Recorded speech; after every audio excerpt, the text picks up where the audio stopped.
Mr. Calvo, Ms. Casal Munoz, Ms. Garcia Robes, Present. Ms. Perez, Present. Mr. Rodriguez, Present.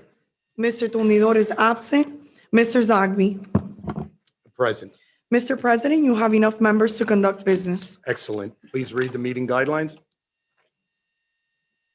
All lobbyists must register with the city clerk. As a courtesy to others, please refrain from using cellular telephones or other similar electronic devices in the council chamber.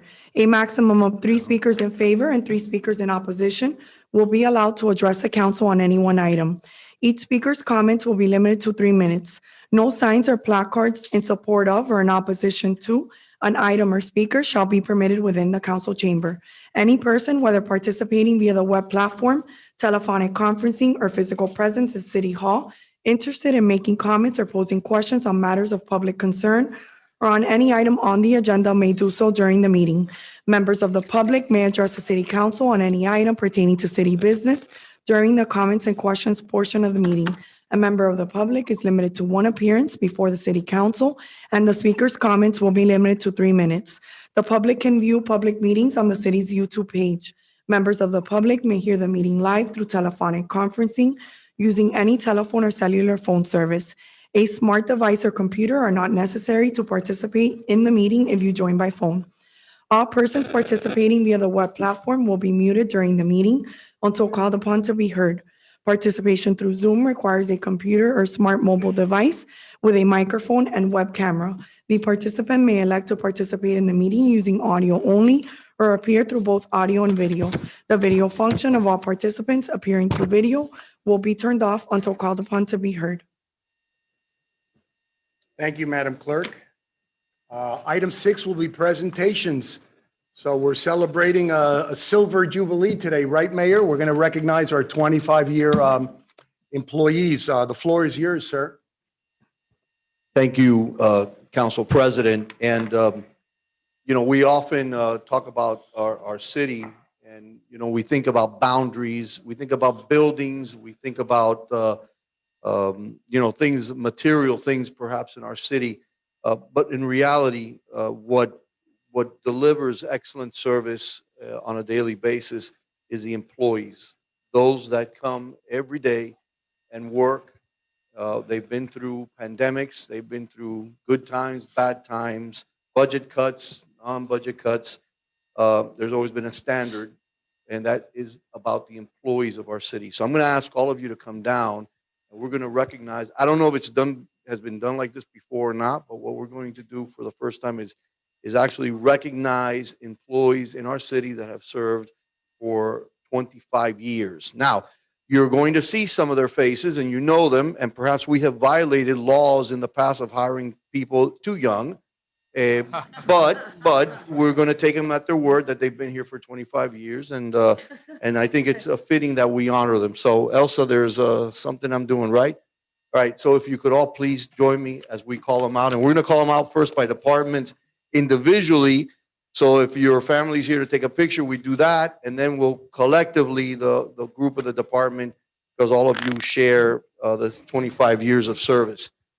So we're going to start with the police department, and if we have Eduardo Salazar. Eduardo, come on down.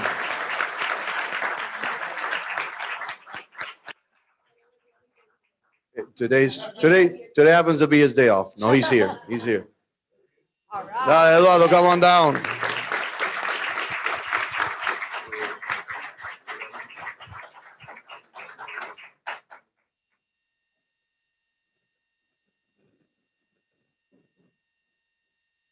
Congratulations.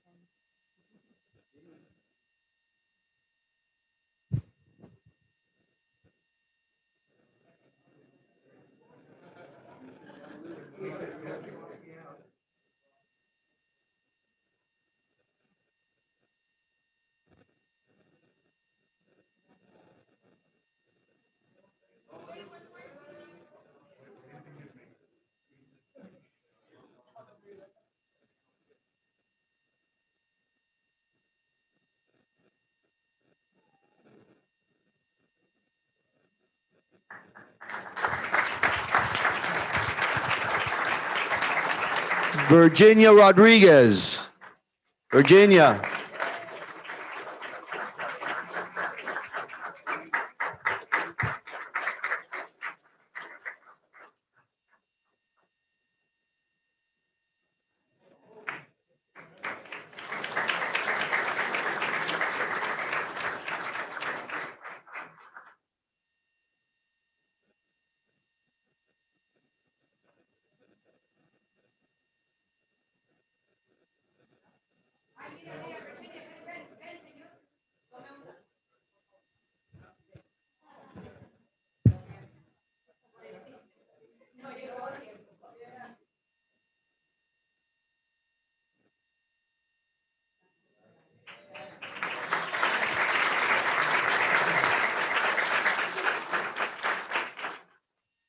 Alexander Dorado.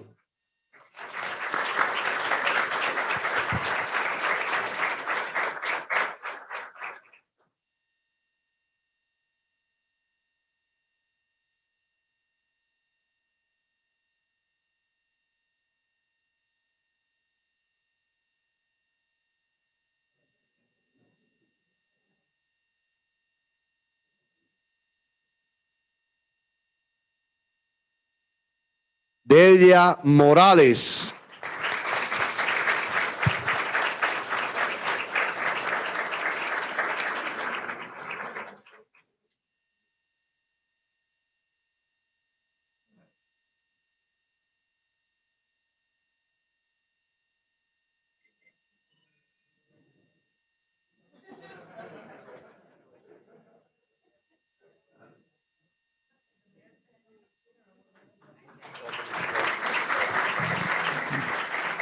High Five Fo.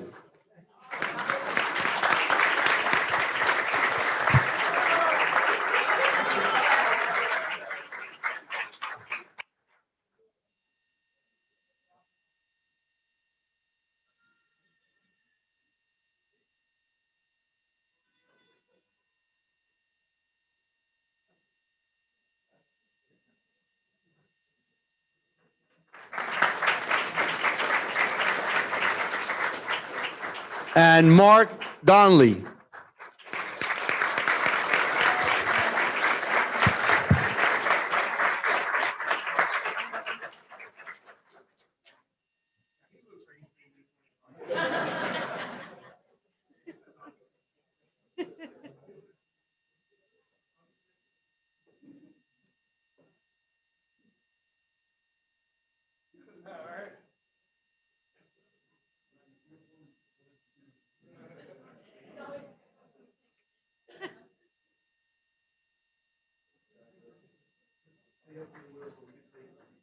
So if we could have everybody come up that just received their service award, please come up. Bang, bang, bang, please. And we also had one other one who's not with us today, George Fuentes, the director, the chief of the department. We'll make sure we get it when he comes back. So if you go, come on in. 25 years, yeah, yeah, yeah.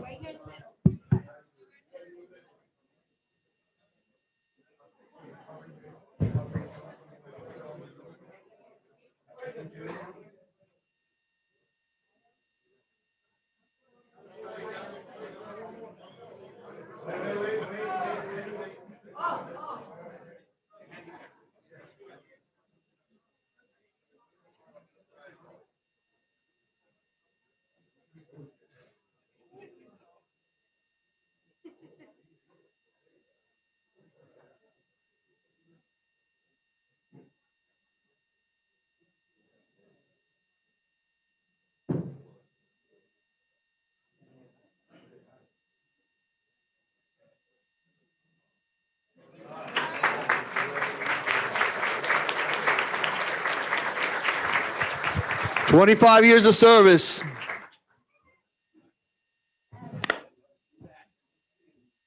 Okay, the next group is from the fire department. Jesus Ferreira.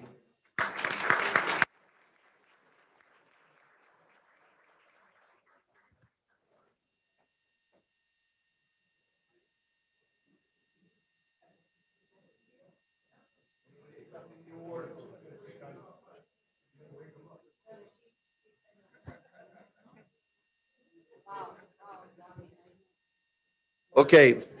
Paul Albolafia. Tampoco. Tampoco. Surgery. Okay, after 25 years, I guess these things happen, right? Okay, Michael Smith.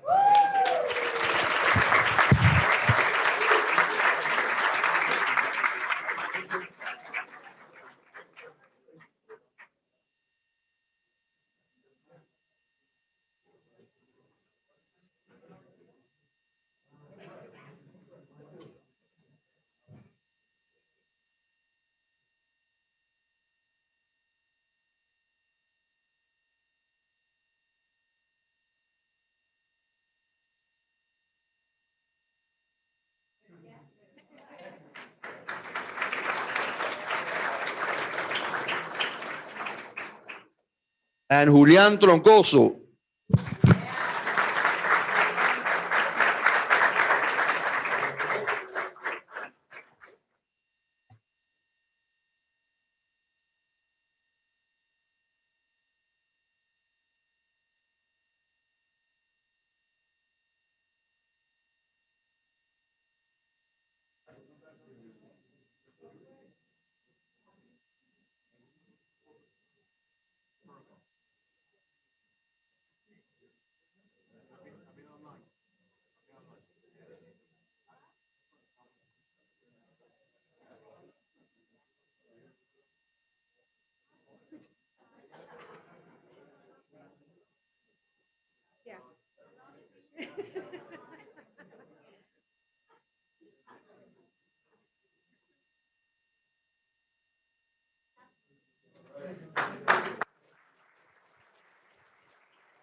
We don't have a 29 and a half.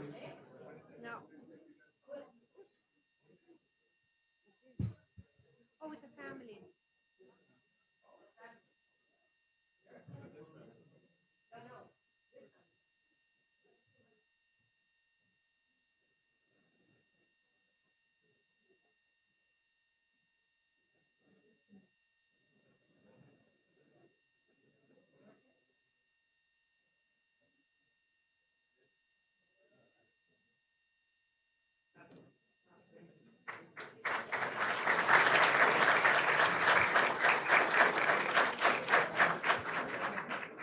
From the Department of Public Safety Communications, Dominic Fradera.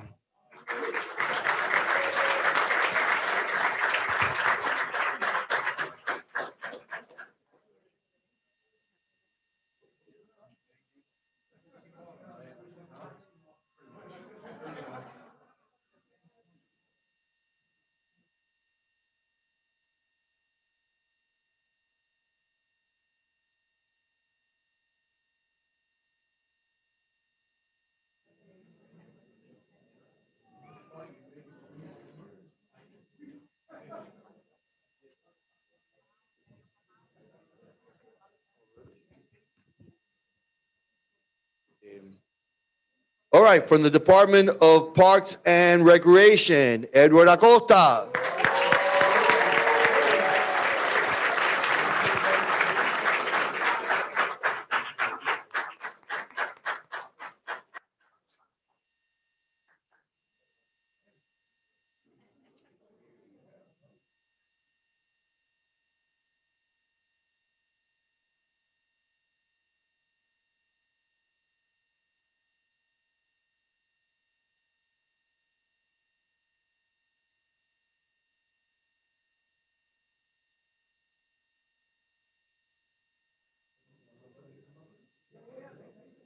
It's recognizing.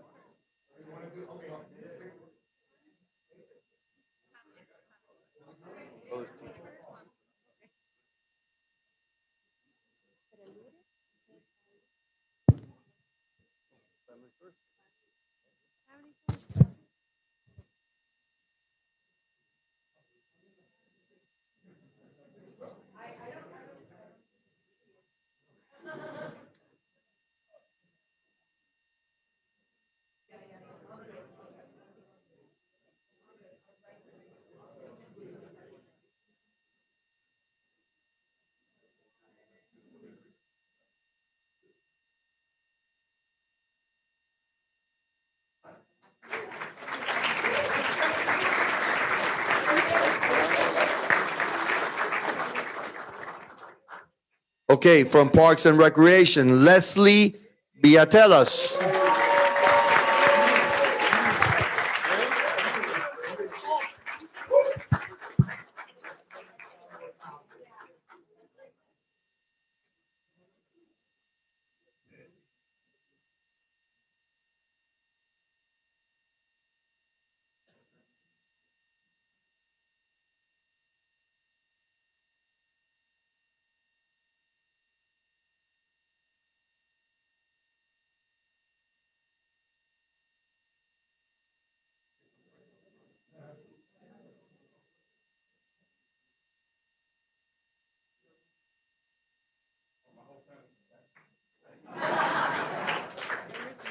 Wait, stay there.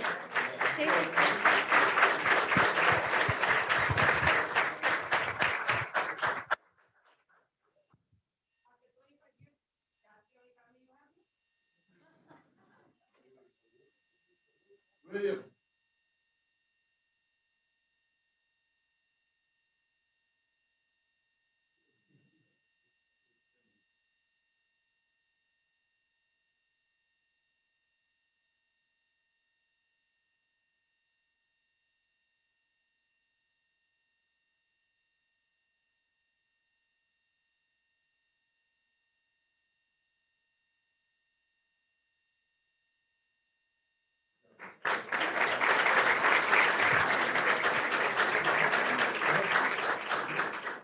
And from the Streets Department, Kendra Joseph.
Mr. President, these are the service awards winners, 25 years of service. There were a few that weren't able to be here today, but we appreciate them, and they all deserve another round of applause.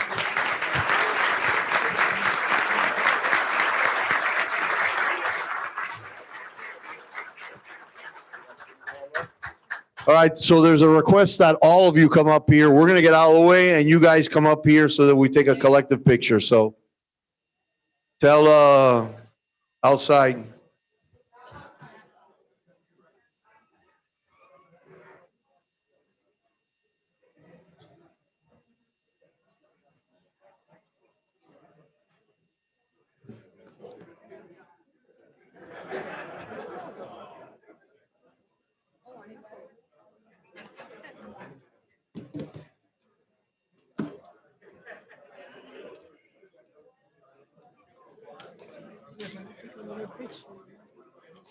Oh, yeah.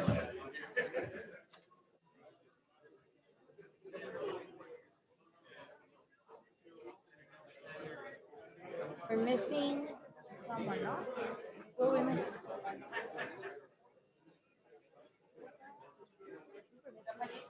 The one that's outside? Eddie. What's Swarth?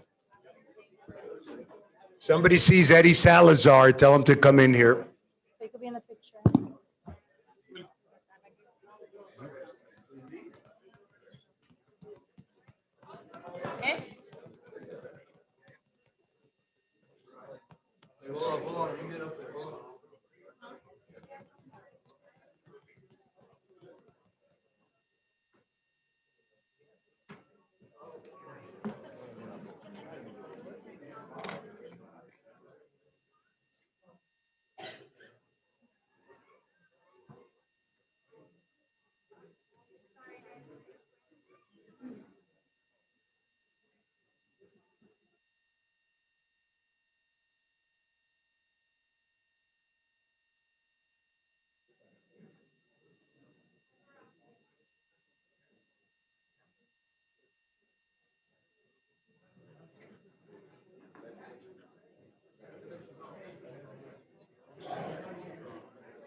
Are we good with this? Okay.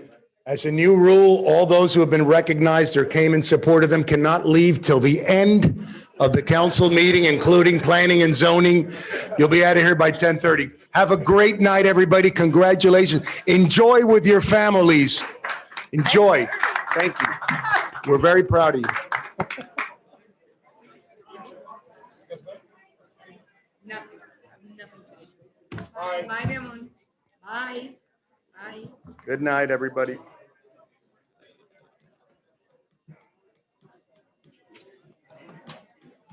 And we have-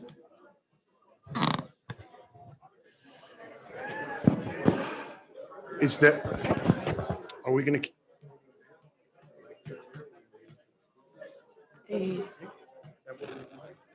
No, who moved it? Bridget.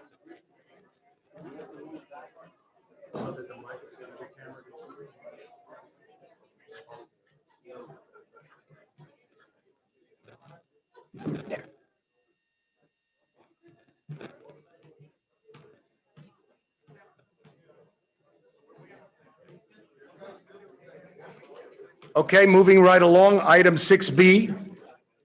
We have a presentation by Elizabeth, my friend, Elizabeth Garcia, Executive Director of the Hialeah Community Coalition. And it is a presentation regarding the harms and effects of vaping. Everybody sees all the stores everywhere now, vaping. She's accompanied by, and I want to recognize her, we've known each other for many years, by Angie Fernandez from the State Attorney's Office, Community Outreach Division. Hi, Angie. Hi, how are you? If I may, Okay. through the chair. Yes, ma'am. So I had asked Elizabeth and Angie to see if they had any relevant information supporting the previous item of the ordinance that we've been trying to do a little bit of research on for vaping and zoning that we had discussed last week. Today, we're not going to read that item. Our legal team still needs to do some polishing up, some, on the item. I'm not going to go further, but so I still asked them if they wanted to come. They had requested, they're going to do a presentation. Keep it in mind for the following council meeting on the item that we had discussed, if you may. Thank you, ladies, for being here. Thank you for having us. Go ahead. So should we introduce ourselves? Name and address. Go ahead, Elizabeth. Yes, name and address for the record.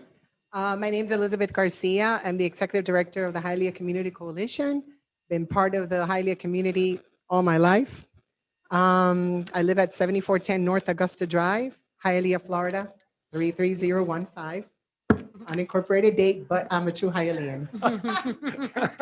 And thank you all for allowing us to come and be here today. I know some of you personally. I know that you all work very hard for the city, and so do we. So we're glad to be here. And next up, Good evening, everyone. My name is Marisol Arceo. I'm with the Hialeah Community Coalition. I've been my partner in crime and prevention for almost 21 years, and we're looking forward to addressing public health and substance abuse prevention. Thank you. Angie with the State Attorney's Office Community Outreach. I'm also in the board for this wonderful coalition that has been doing wonderful prevention work for a long time. And I'm just glad to be here.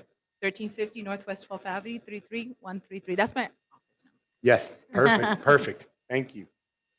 Go on. So we put this presentation together for you, but also wanted it to catch your attention. And we really try to do our best to put slides up here that would make you say, oh, really? I didn't know that. And I'm hoping that we have attained that. So I'm not sure if it's Bridget or you want to go ahead. So basically, we're going to try to help you guys understand what's going on in the community, in our community. Understand the trends with youth, vaping, tobacco, marijuana. A question that I want to pose to you all. Are there too many vape stores, vape shops in Hialeah? Question mark. Are vape shops too close to schools? Another question mark. How does HCC help make a difference and make Hialeah healthier? Okay, and we're going to go a little bit into that. This is a map that was actually, we've been collaborating a lot with Councilwoman Perez office. And this is a map that actually Carlos, her aide, helped us get. We have 52 vape shops and we're still counting. That's a lot of vape shops. I'm sure you all drive around your city, as I do. Just coming up Palm Avenue, there's a lot of vape stores, okay? And if you haven't seen them, you need to look right and left. They're everywhere. We want to call to your attention the importance of these vape shops. What is the point to these vape shops? Are they selling just beyond smoking products? And the answer is to your interpretation after knowing the facts. So one of the things that we've conducted as a drug-free coalition, we implement best practices that other coalitions across the nation have already done. We're talking almost 1,000 coalitions across the nation, from rural areas to small cities to urban to suburban communities. So what we've conducted and what we've done is actually we've been replicating what other communities do to keep their communities safe. So one of the things that we've conducted are environmental scans. Environmental scans are we walked into retail stores and we want to see how is it that they address the consumer, how do they sell to the consumer. Please keep in mind that we're assuming the consumer is an adult. Now, when it comes to vape shops, we've done this with alcohol retail outlets. Now, when it comes to smoke shops, the dynamics is quite different because that store is particularly just for adults. However, a couple of dynamics have been occurring and emerging in the past couple of years that brings to our attention. Back in 2018, we conducted environmental scans in a few of the smoke shops to have an understanding of what's going on. And so there was a limitation in terms of smoking products per se, and perhaps products for the use and consumption of hookah and other substances. Now, in those smoke shops, it was very interesting to learn that a lot of the places where we walked in, there was evidence of asking for kids not to come in. I've had conversations with the retailers where they do not allow adult children to come in or youth. And there was a sense of consciousness as to not allowing young teens to walk in with their parents in particular. This was back in 2018. So now this year, we kind of want to pick up because the vaping has become a very of a concern, not because of the nicotine, but also of additional substances that are emerging. Now, one of the things that we've realized that is walking into our vape shops is Delta THC. What is Delta? We ourselves, as interested members of the community and family members of our own family, we realize that we need to learn a lot of what's going on because this is ever changing. And you all know as that every time there's a new drug and it wants to be illegal, the scheduling changes, the composition changes, and then that's how they get away with selling again a drug and not to be prohibited, correct? So what we learn now is that there is Delta THC. What is Delta THC? And if I kind of put it on the board for everybody else to learn what it is. The substance that really makes that high, that hallucinogenic effect in marijuana is Delta 9.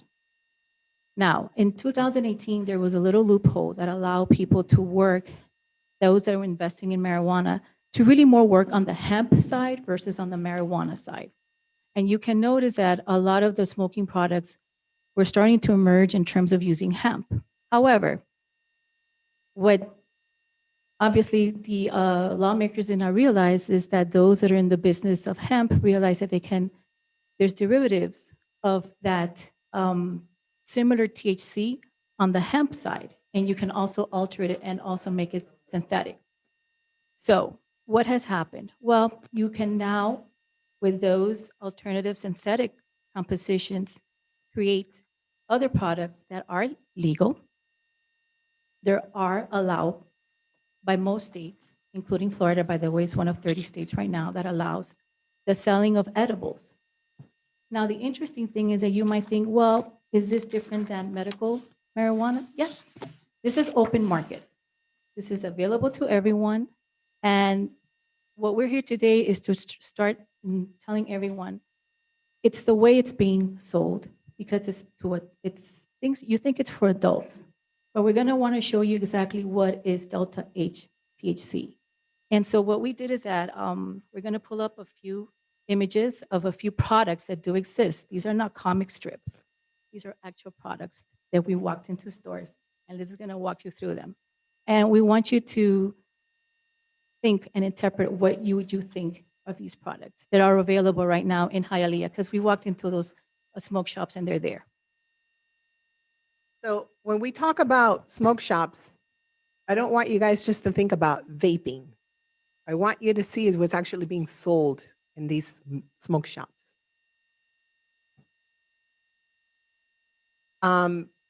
That's actually a picture that, I don't know if you can see what's in the background, but the next slides that well, before we go, this is one of many smoke shops in Palm Avenue, okay? And in the background, there's actually Skittles candy, and there's cornflakes and all sorts of goodies. But if you go to the next slide, that's what they are actually selling. Tell me something. If you were a parent and your kid was with you and they asked you for some Skittles, you would probably just buy that because they look like Skittles that you would eat, that your kid would eat. If you're not actually reading that it has, these chemicals in, but who reads it? We're so used to just looking at the wrapping and figuring out that it's Skittles. Tell me that you guys would not buy this. The bottom one at least has little marijuana trees on it. You might want to say, is this a Christmas edition of Skittles? But if you don't know any better, you'd buy it. It's not until you read the fine print or you can read in closer that you can actually see that it says, what it contains. Next slide. These are Sour Patch. These are the Go-Aheads, the candy that they sell in the movie theaters. If you walk into a gasoline station that sells this stuff, which we have them, and your kid, you're there grabbing maybe a soda or something, your kid says, hey, Mom, can I get a candy? Yeah, sure, go ahead, get something. Your kid reaches and grabs one of these things because it's right there, and you're not paying attention. Your child can end up in the hospital.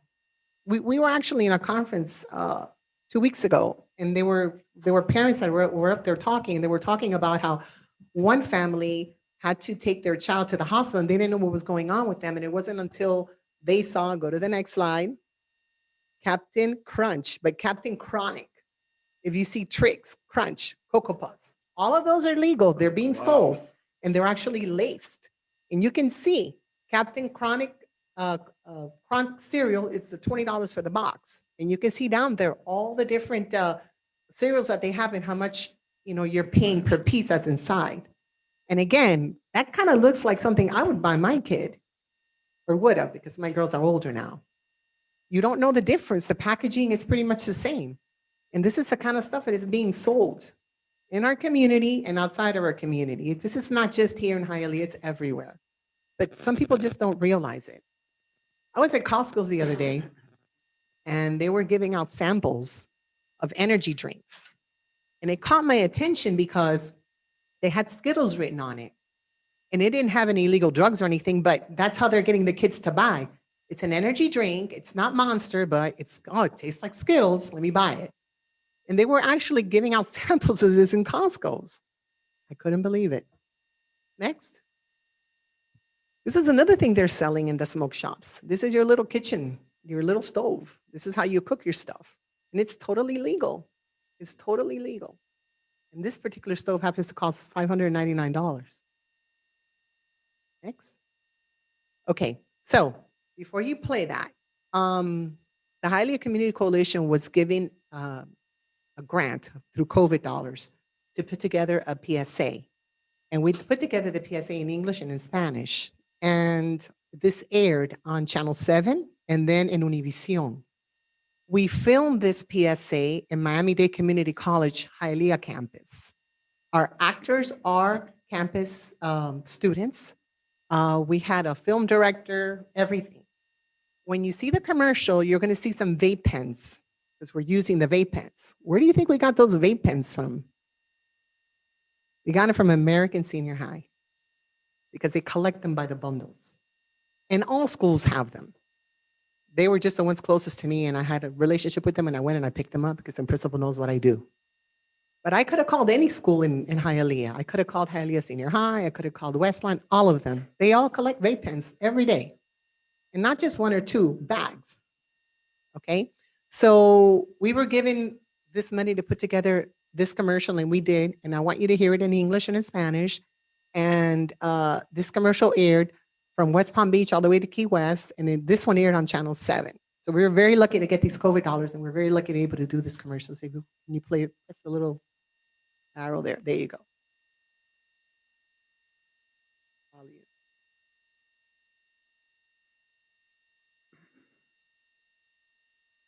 So it has volume. But anyway, you can look at it, and you can see the vape pens being dropped. Those are all the vape pens that were collected. And it aired for about 6 months. So if you go to the next one, it's a commercial, but in Spanish. I don't know why it's not. Okay.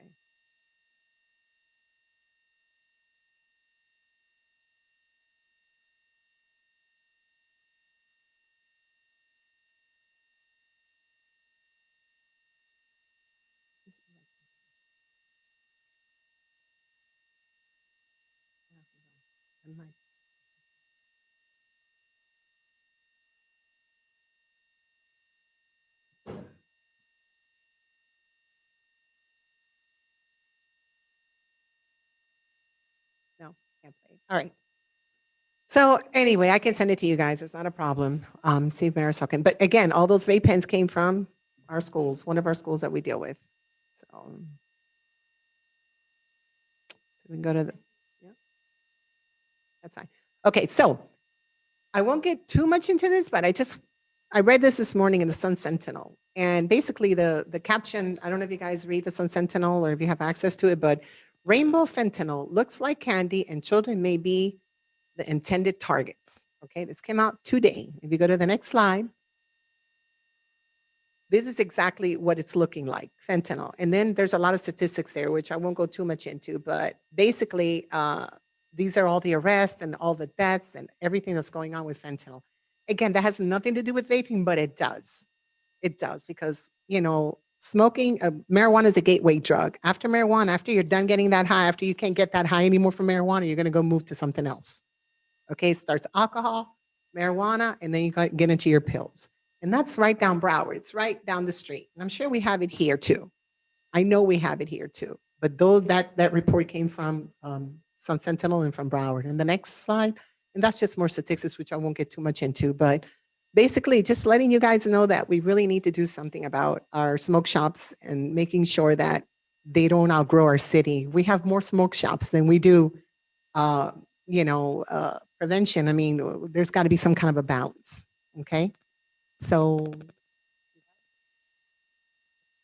can you go back to the English one and we'll let you hear it? Yeah, so it makes sense.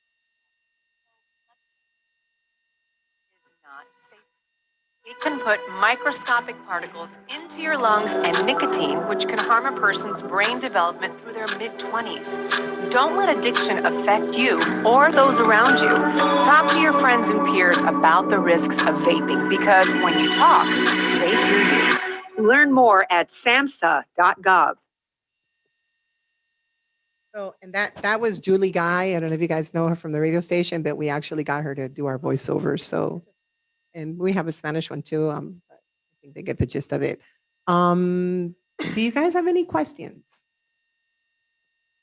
I just want to say that I know recently, Council Person Lewis, did I say that right?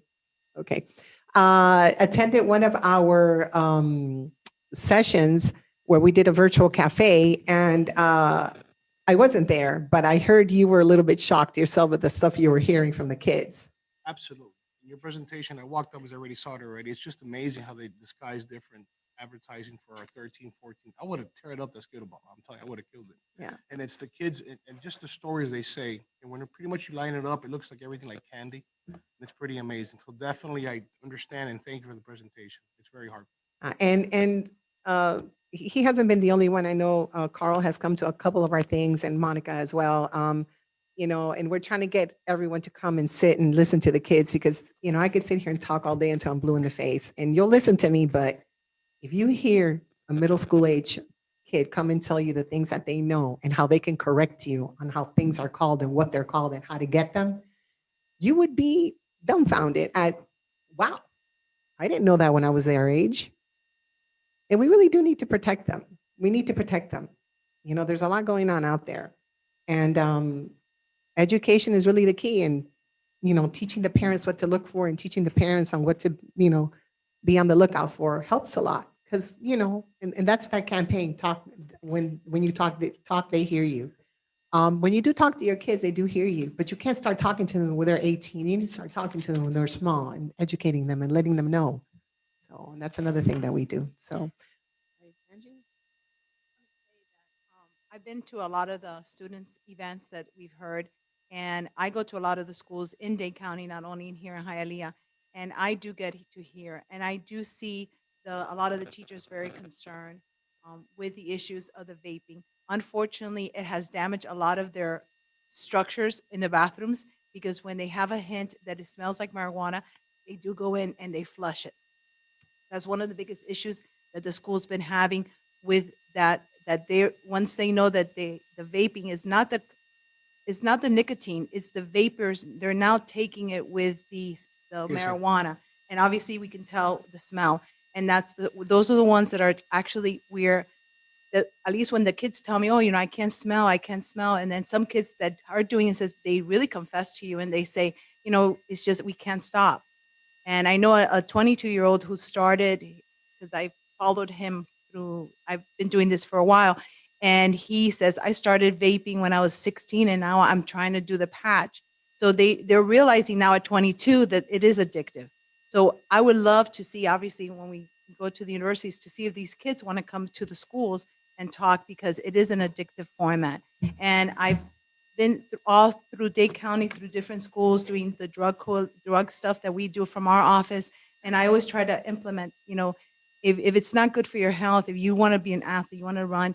And one of the things that I've been talking, when we had the health in the hospital, the doctors say the damaging is doing not only to their lungs, but to their brain. So I think it's something that I know Hialeah is always on especially now with our mayor, on cutting edge. And I think if we can get ahead of the game and having more prevention when it comes to especially our youth. And I've been with the coalition and the board for a long time, and I have seen the trend change from the alcohol, because it started with alcohol and drugs. We've seen the trend going down. Unfortunately, with COVID, as we all know, things started rising up, and we did have some arrests during COVID from some tobaccos, because the kids were very anxious because they couldn't find a vaping store open. So those are just a little information, and I feel free to, call. Come to one of our boards that we do it on Zoom, and so you can get a little bit more information. But thank you so much for your time. And even though I don't live in Hialeah, I grew up in Hialeah, so I just wanted to say that. It's in my heart. That's why. Yeah. Let me also say to you, the people that tell you, oh, I'm just vaping fruity stuff. It's not so much you're vaping the fruity stuff. Do a little bit of research in the pen that you're using, because that pen something happens in that pen to make you able to vape. And that's what's damaging your lungs. And I'll leave you with one last thing. I have nieces and nephews, and no matter what I say or tell them what I do for a living, they just think I'm an old person telling them what to do. I gave them the balloon test not too long ago because I have a nephew that vapes all the time. I gave him the balloon test, and you're all probably saying, "What's a balloon test, Liz?" You know, someone's been vaping for a while. You go to the store, Party City, you get a little pack of balloons, and the smaller ones are even better. And you say to them, "Here, blow it up." I promise you, they're going to be shocked at the fact that they're not going to be able to pull that and blow that balloon up in one shot because their lungs are already damaged. And I did it to my nephew, and he's not laughing at me anymore. So anyway, the balloon test, don't forget. Thank you. And really quick, just wanted to welcome, when it comes to data, we have the data. We surveyed Hialeah students, approximately 3,000 every 2 years, and we compare it to your county data, to the state data. That's how we move the needle between the risk and protective factors in this community. And we welcome you to use this data to create and develop your programs for your families, for your youth, because it's imperative for us to focus on strengthen what is already a protective factor, which are the families. Because every person that lives in Hialeah has a right to live in a healthy and live. And like we tell our kids, our youth, we want a Hialeah where even your parents can retire and you come back as well once you finish your college or formative years, and you come back and you live here. So that's our hope, that's our goal, that's our mission. And we're always here welcome to just share that data with you.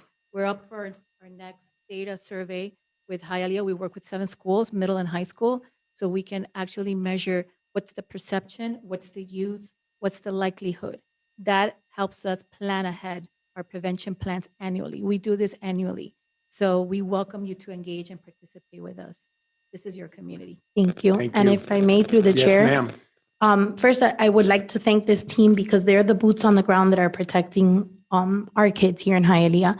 And they come with facts. They come with data. They don't come with scare tactics. They speak in black and white. And I think that's the way how you really impact children and young adults.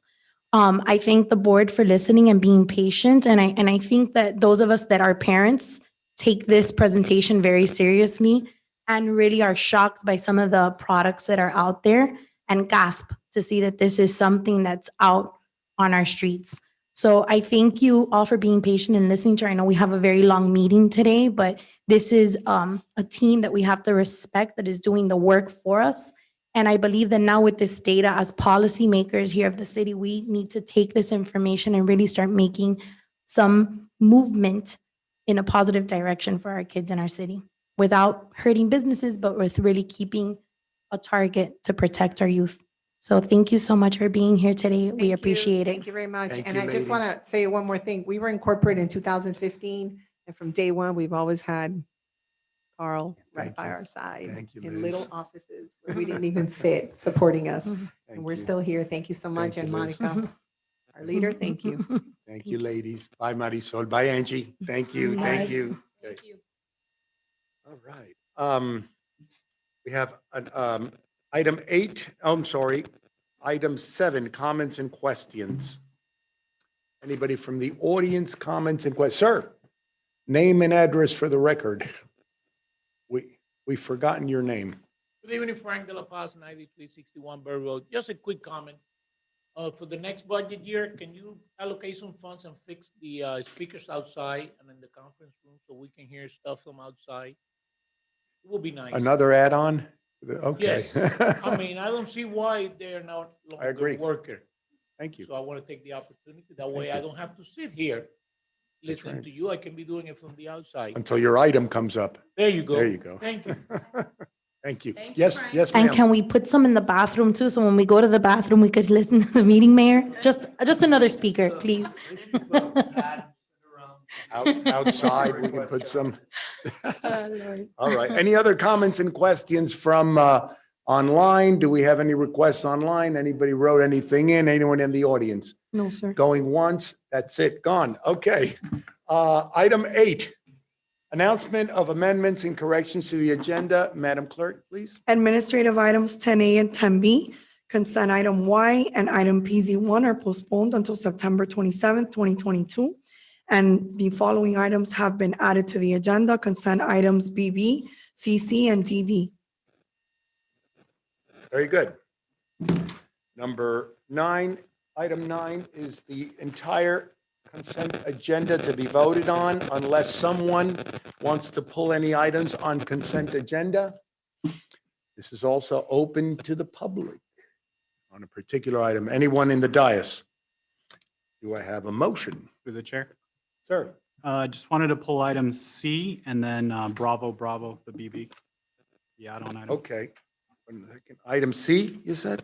Yes, Okay. Councilman, and then which one? BB? BB. BB. Okay, let me get to that.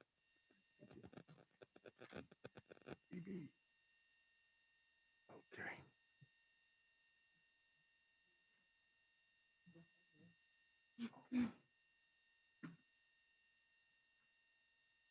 Salud. Están candilando un poco. Gracias. Thank you, thank you. Okay, anyone else want, so those 2 items, Councilman Calvo? That's it. Item C and item BB pulled by Councilman Calvo. Anyone else? Through the chair. Yes, ma'am. T. As in T. Tom. T, okay, let's see. T as in Tom, you said, right? Okay. Okay, it's Garcia Rovez. Anything else? No. Anyone else? If I may, through the chair, Yes, ma'am. item G. G, Yes. please. okay, as in golf, okay. Madam Vice President, anything else?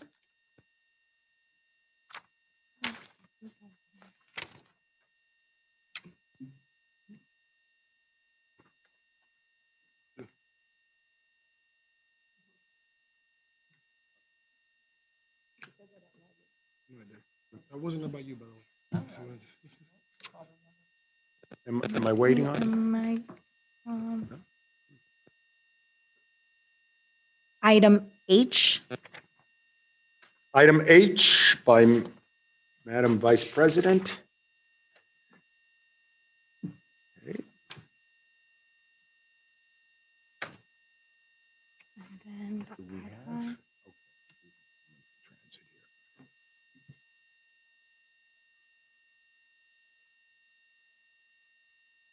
I think that's it.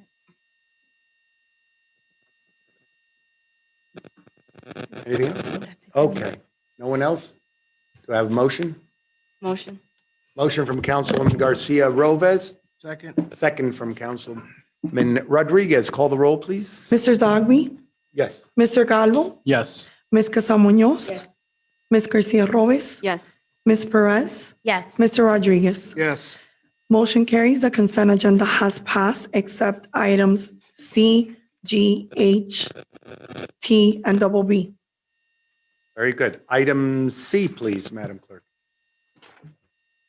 Proposed resolution accepting a grant from the Miami-Dade Transportation Planning Organization in an amount not exceeding $60,000 to fund a planning study for the purpose of improving multimodal transportation and mobility and meeting the scope described in the city's application attached as Exhibit A, subject to a matching requirement of no less than 20% of the cost of the study by the city and the execution of an interlocal agreement with the TPO governing the expenditure of the grant funds, authorizing the mayor to contract the services of a transportation planning consultant and any other professional required to prepare the study in a total amount not exceeding $72,000, approving the form interlocal agreement attached as Exhibit B, authorizing the mayor to negotiate amendments to the interlocal agreement as deemed necessary in the best interest of the city, and authorizing the mayor and the city clerk as a testing witness on behalf of the city to execute the condition of award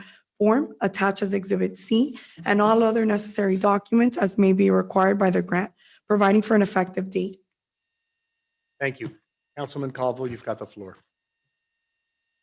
thank you. Beautiful grant. I'm excited to see that we are looking a little bit into this whole field of transportation and micromobility, and specifically the first and last mile. I was wondering if we could get just a brief rundown of what the study is going to entail and stuff like that. Planning and zoning is presenting this, madam. Yeah.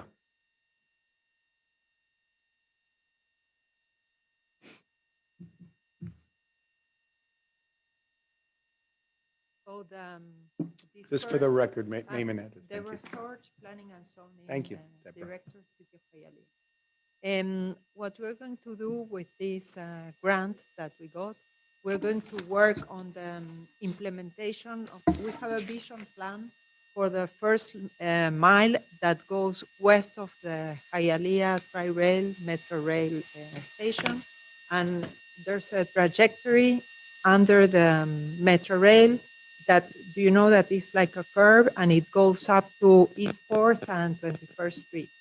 So we had a vision plan that we prepared where we show how we want to redevelop those pockets into small parks and create some activity there and see what we can do underneath the Metro Rail on 25th Street. There are many limitations there. So what in the scope of the work of the consultant that will work on this, they have to talk to different agencies because 25th Street, where the station is, belongs to FDOT. And then those pockets belong to Miami-Dade County. And then Miami-Dade County, the Metro Rail, they have their own things, what you can paint, what you cannot paint, what you cannot touch. So at the beginning will be a lot of research to see if this vision that we created is viable or we need to modify it. And then once we have that, we will create like a report of the base elements that we have. We will create a public workshop with not only with the neighbors around the area, but also with the major stakeholders, because there we have the developers of Metro Park. We have other developers doing those developments in the TOD. We have the Hialeah Hospital. We have the Hialeah Racetrack. We have the Leon Medical Center. So we're going to put everyone together in a room and get their feedback. And then after we collect all this information from the different agencies, we will prepare a draft report. We will present it to you. We will present it to the neighbors, then we will present it to you. And then after collecting all the feedback, we will have the final report that will be like the ABC of the things that we need to do to implement that. No, it sounds great. Just out of curiosity, will it cover all the stations or are we limited to No, the this is tri-rail? only 1 mile from the Hialeah. It's limited, the grant. Right. So it goes from the Hialeah transfer station to under the Metro Rail up Okay. to 21st and First East Street. 4th Avenue. This will be like one stretch. Then we're going to work on a transportation plan, on a master plan, Okay. and we're going to tie everything together. But this first mile will be like a pilot and to show what can be done. And then little by little, we will identify other areas that we can do and create a corridor where you can walk, use a scooter or Okay. different. Is this something that's going to be done in-house or are we hiring a consulting group? No, we are hiring a consultant. I created the scope and the schedule, and we are waiting for a proposal within the budget Right. that we have from a consultant. And do you have an idea of time frame? What are we looking at? 6 months, a Well, it has year? to be completed by I think March 2024. So the timeline is since the time we hire the consultant, we have 9 months to work and to have the report ready. So it will be quick. Okay. And the cost of the study is how much? 110, right? Well, the grant that we got is $60,000, and Okay. we're going to match it with $12,000. So the total will be $72,000. Okay. Thank you so much.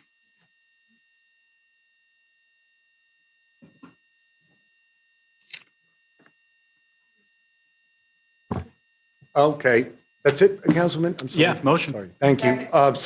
Motion from Councilman Calvo, second from Councilwoman Casals Munoz. Please call the roll. Mr. Zogby, Yes. Mr. Calvo, Yes. Ms. Casal Munoz. Yes. Ms. Garcia Robes. Yes. Ms. Perez. Yes. Mr. Rodriguez. Yes. Motion carries. The item is approved. Let's read item G into the record. Request permission to increase purchase order number 2022-1333 issued to Law Enforcement Psychological and Counseling Associates Incorporated for screening services for new hire police recruits and police officers, as well as for payment of the following invoices: Invoice number 12605 for $3,120. Invoice number 12608 for $2,255 by an additional amount of $4,500 for a total cumulative expense amount not to exceed $45,900. The funding for this expenditure is to be withdrawn from the general fund professional services account. Madam Vice President, you have the floor. Thank you. Mhm. Hi, Elsa. How are you? Hi, how are you? Good. I just had a simple question. So we budget 45,900 a year for these services, and then now since we have additional recruits, are we increasing that? Or is it by service? Is it by need basis? Do we budget for this? Okay, Elsa Aramillo Velez for the record, HR Director. We have a certain amount for professional services. Within that professional services fund, there are various different contracts. We have psychological, we have gyno services, we have physicians. So we have a number, like 5 different or 6 different vendors that we use. So the money is allotted and it's used for everything. It's used for pre-employment, psychological. What you have in front of you is the law enforcement psychological, and those have to do, those particular ones not only relate to police officer recruits, but it's also the EAP program, the Employee Assistance Program. So anytime that an employee has anything that you want to talk to a psychologist about, they are able to reach them. So that's what you have in front of you. So back to your question, the question regarding the amount, it's just a lump sum that we're given. And then from the lump sum, we pay out 5 or 6 different vendors. So we don't know necessarily what the amounts we're going to be. Okay, so it fluctuates throughout the year on It a need fluctuates, basis. yes. All right, thank you. Thank Yeah. you. Motion to approve? Motion from Council Vice President Perez and second from Councilwoman Casals Munoz. Please call the roll. Ms. Garcia Robes? Yes. Ms. Perez? Yes. Mr. Rodriguez? Mr. Zogby? Yes. Mr. Calvo? Yes. Ms. Casal Munoz? Motion carries. The item is approved. Thank you. You have so much energy. There's radiation emitting from your body, Armando. What? What's Back that away a feedback? little bit. Let's see. What's that feedback from? Do we know? Okay. Let's try. My mic. All right, item H into the record, I guess, in the meantime.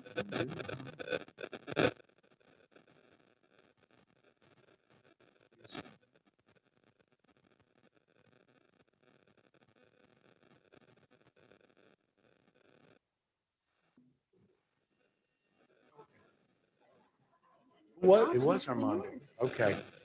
All right, item H. Request permission to increase purchase order number 2022-639, issued to Be Free LLC, to pay for the cost of freebie service for 2 additional months due to the expansion of the service area by an additional amount of $50,000 for a total cumulative amount not to exceed $346,763.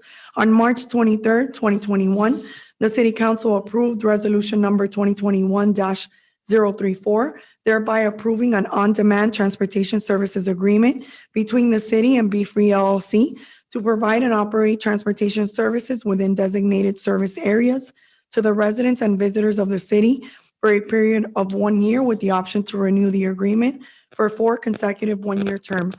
The funding for this expenditure is to be withdrawn from CITT Surtax Hialeah Circulation Fund Contractual Services Account. Thank you. Madam Vice President, you have the floor. Thank you so much. Is Justo here today? Hi, What other? how are you? Oh, you're right in the front. I couldn't see you over the computer. Good evening. Name and address for the record. If you. Thank you. I have just two questions. First of all, thank you for everything that you've been doing for us for transit. I appreciate it. I wanted to see the grant that we had applied for, which I know Ms. Deutsch knows the grant that I'm referring to. That's expired. We can't use that funding anymore for freebie. Okay.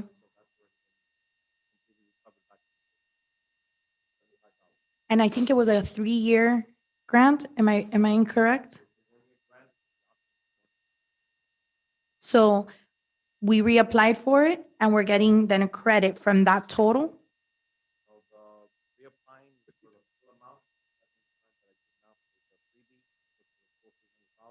Okay.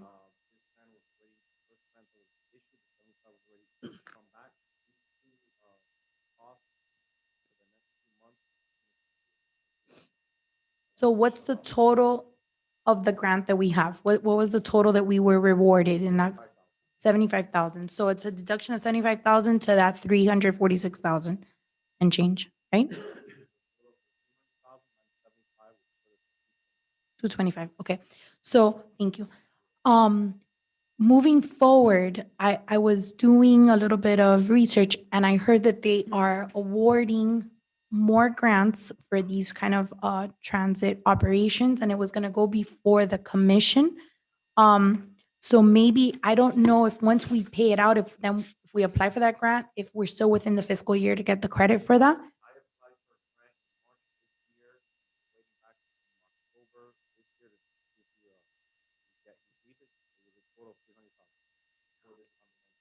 Okay, do you have like a timeline?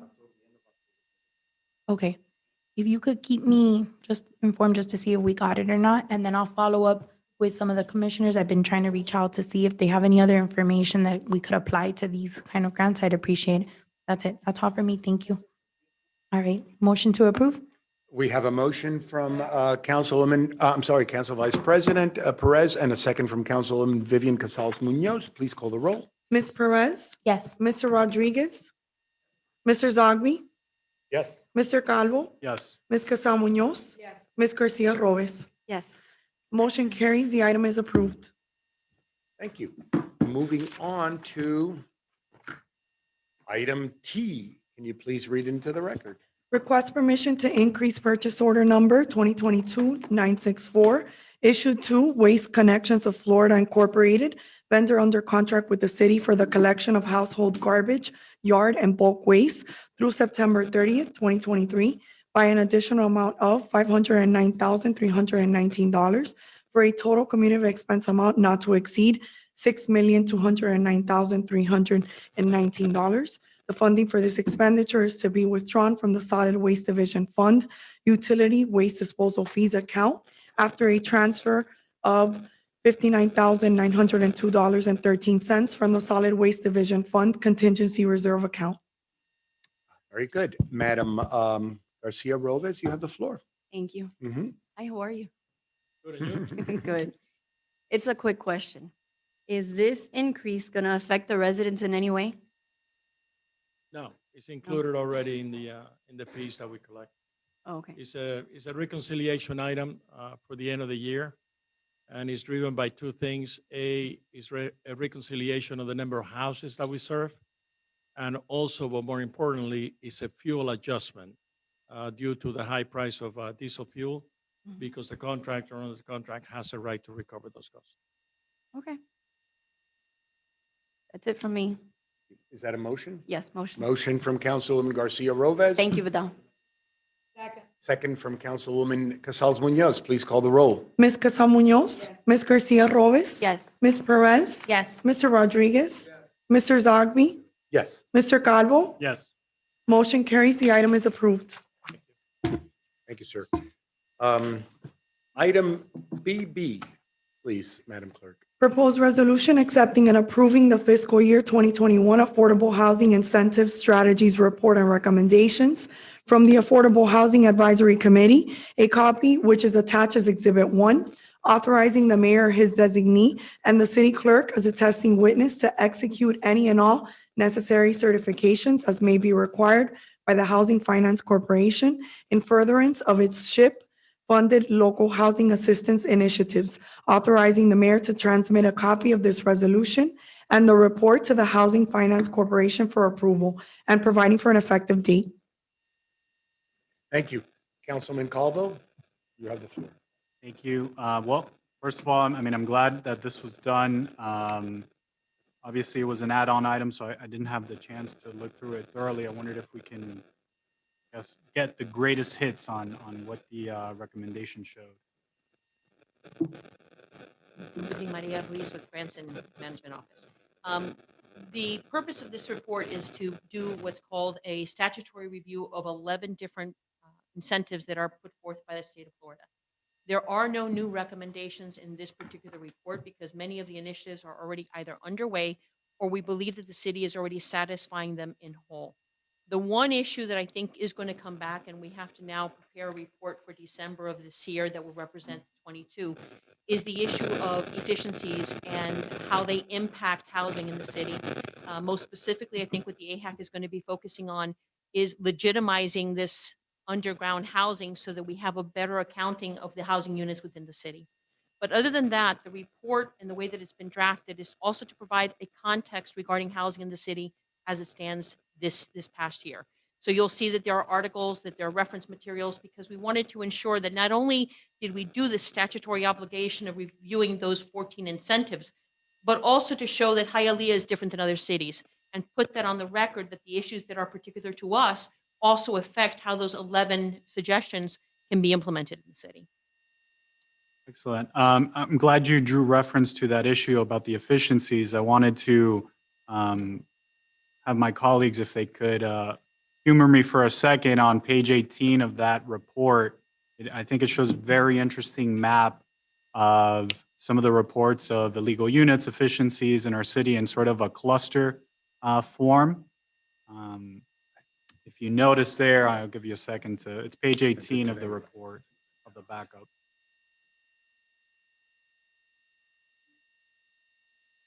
Six more.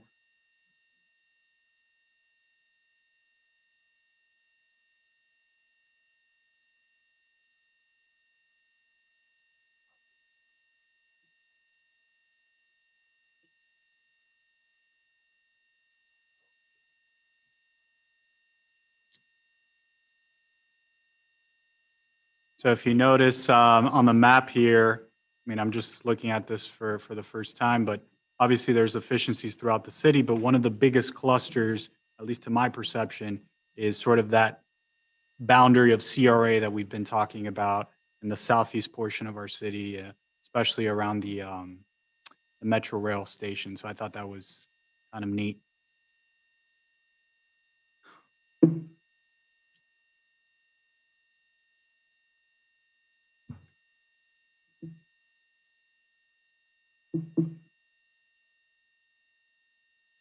Are you done?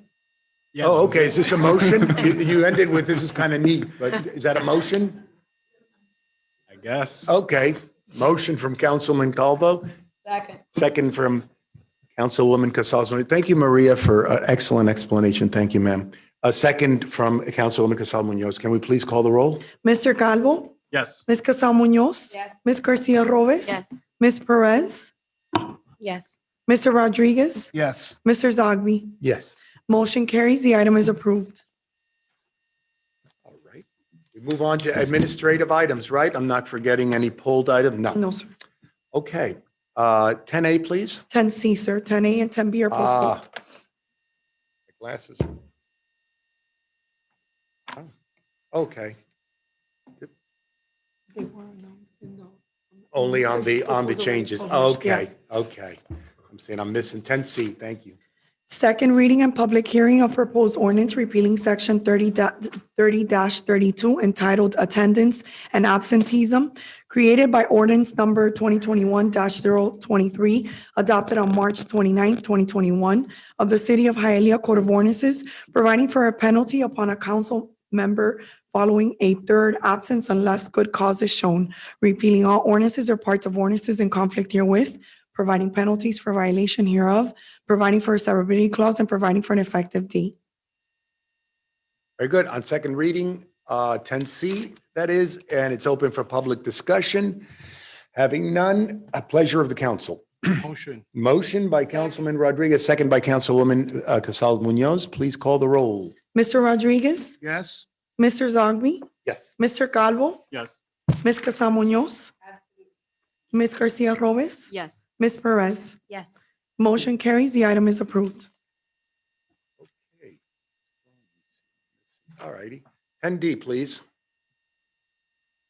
First reading of proposed ordinance amending Chapter 2 entitled Administration, Article 4 entitled Purchasing and Competitive Bidding, and in particular amending Section 2-781 entitled Spending Limitations to raise the expenditure threshold above which all expenditures of municipal funds must be approved by the city council from $15,000 to $25,000, repealing all ordinances or parts of ordinances in conflict herewith, providing penalties for violation hereof, providing for inclusion in code, providing for a severability clause, and providing for an effective date.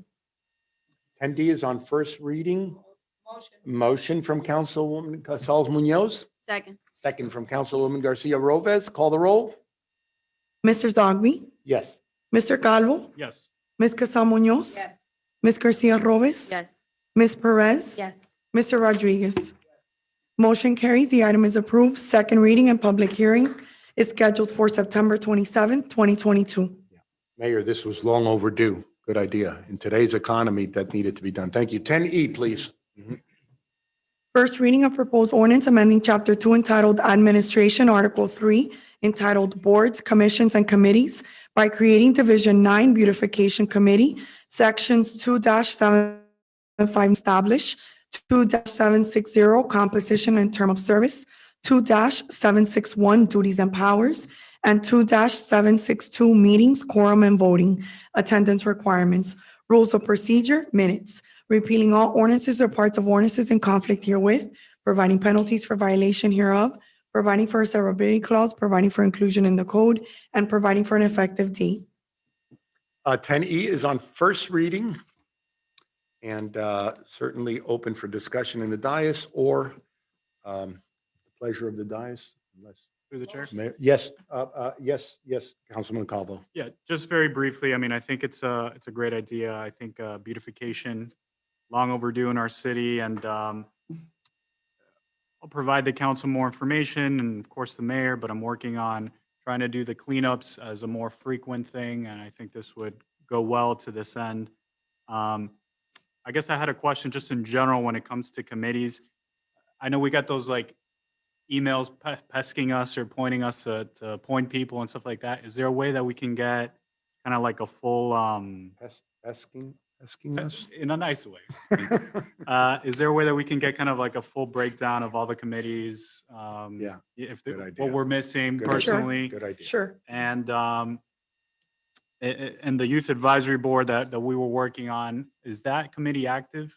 Is it running meetings? Yes. Okay. It hasn't had a meeting yet. Okay. We're still pending some of the board Gotcha. members and some of the, Yeah, I just wanted to know which ones were active or which ones weren't, I guess, is the, generally speaking. But this one sounds great, so second, I think it was already motion. Did we have a first on this one? We had Casals Casals Munoz. Munoz. Ms. Casals Munoz, second from Councilman Calvo. Call the roll, please. Mr. Zogby, Yes. Mr. Calvo, Yes. Ms. Casal Munoz, yes. Ms. Garcia Rovez, Yes. Ms. Perez, Yes. Mr. Rodriguez. Yes.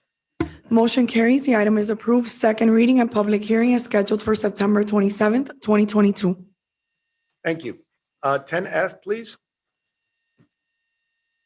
First reading of proposed ordinance granting an easement to CCP Property Owners Association Incorporated in an area approximately 1,358 square feet, more or less, located along Northwest 158th Street, West 104th Street, and west of Northwest 102nd Avenue, West 40th Avenue, as depicted in Exhibit A, for the construction, operation, and maintenance of a remedial action plan approved by DERM for the purpose of containment and removal of ammonia-contaminated groundwater in the area and prevent it from continuing to move off-site and contaminate adjacent areas via a system composed of a series of extraction pumps around the perimeter of the area, which will move the extracted water through a series of pipes, which will carry it into a deep injection well for discharge, and providing for an effective date.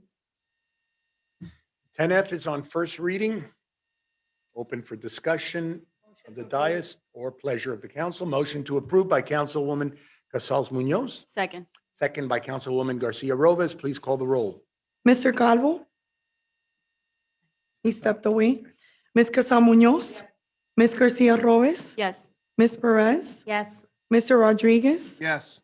Mr. Zogby? Yes. Motion carries. The item is approved. Second reading and public hearing is scheduled for September 27th, 2022.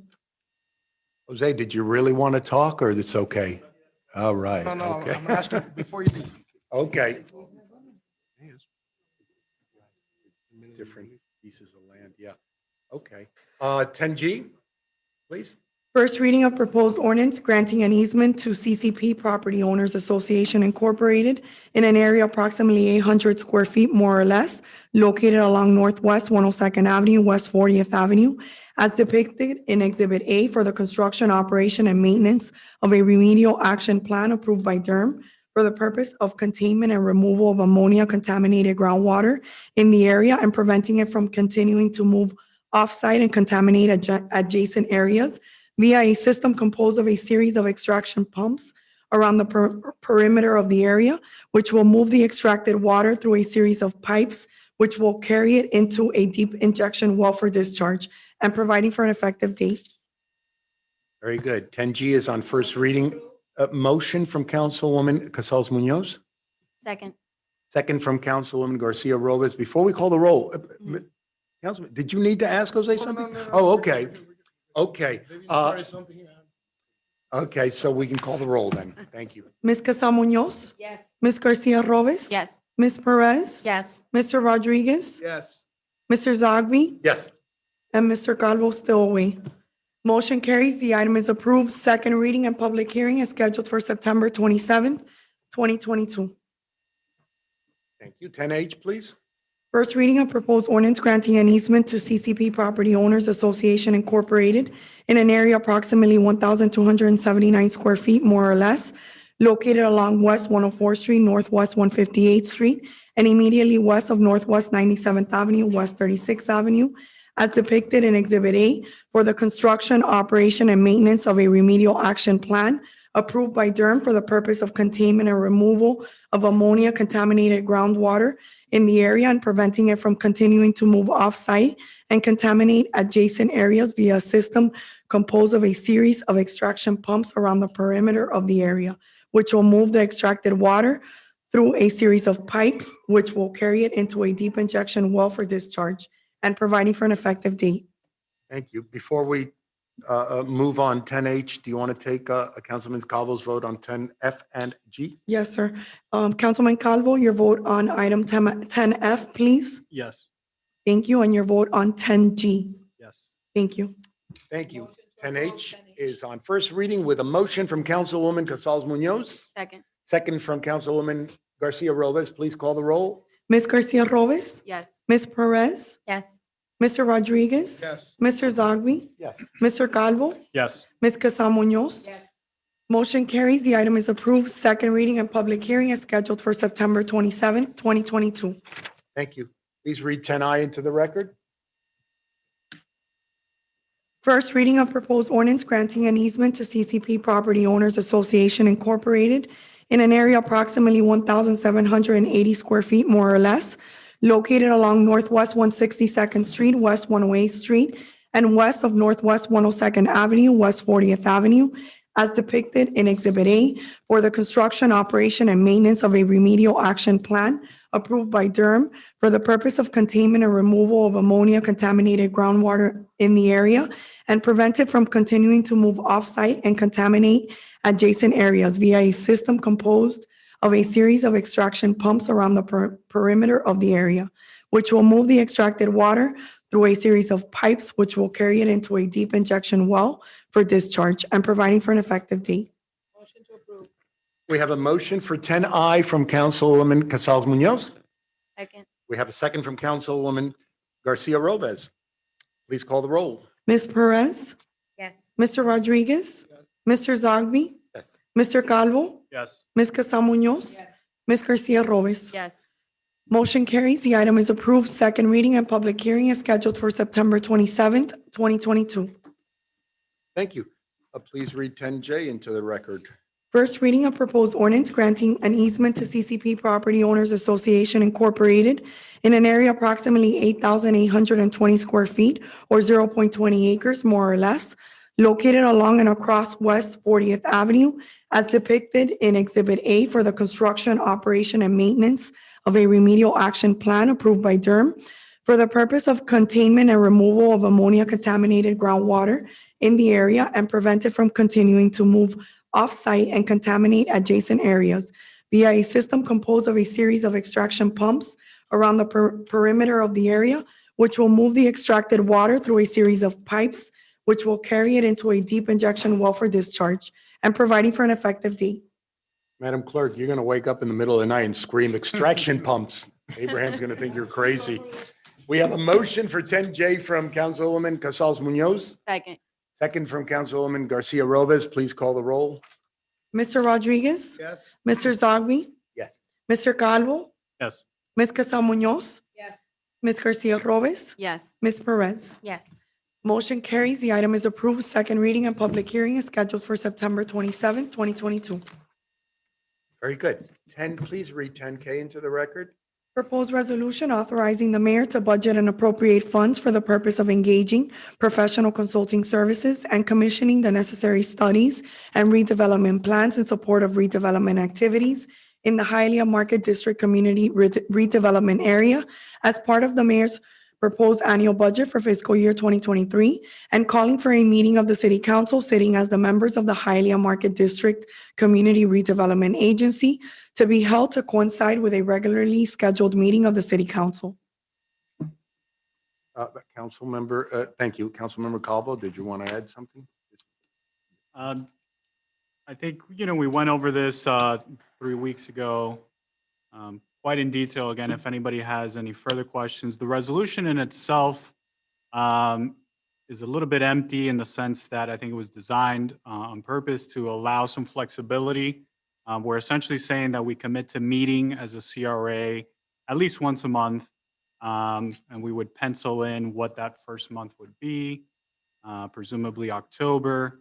And then the second part of the resolution is sort of asking the mayor to include in the budget funds to appropriate this. Again, what we're talking about in terms of money would be anywhere in the realm of $100,000 to $150,000 to do the initial study, which is the requisite statutory requirement in order to get the CRA up and running.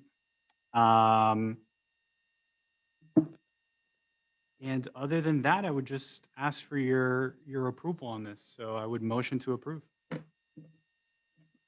We have a motion from Councilman Calvo. Before we go on, does anybody else have a question or comment about this? Okay, we have a motion on 10K from Councilman Calvo. If we can discuss the item. Yes, ma'am, go ahead. So, Councilman, I'm really intrigued with the idea of investigating, further and getting some, consultants and all of that involved.